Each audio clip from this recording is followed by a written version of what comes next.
One of the 5 food groups is the meat, fish and eggs group.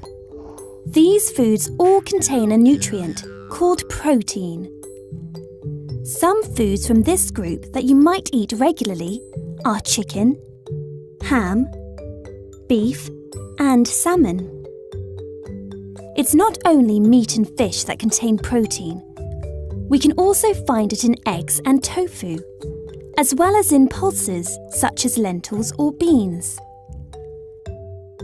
There is protein in every single cell in our bodies, and there are different kinds of proteins that do a range of important jobs.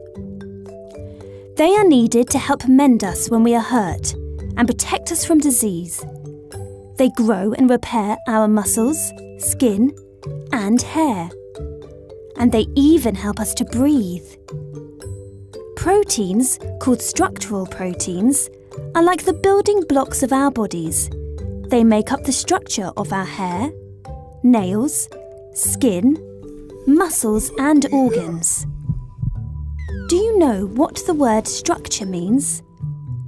Something's structure is the way it is put together, which is why we call these proteins structural proteins.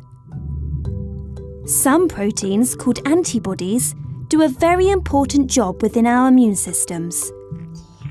When we come into contact with bacteria or viruses that can make us ill, our bodies send these antibodies to attack them in order to protect us.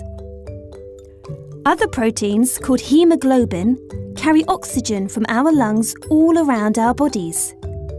Hemoglobin then collects carbon dioxide and carries it back to our lungs so that we can breathe it out. Because proteins are so important to our bodies, we need to eat foods from this group every day. Luckily, there are lots of tasty ways to get enough protein. Perhaps you like to have an egg at breakfast time, some ham and cheese in your sandwich at lunch, and fish for your dinner. What are your favourite foods in this group?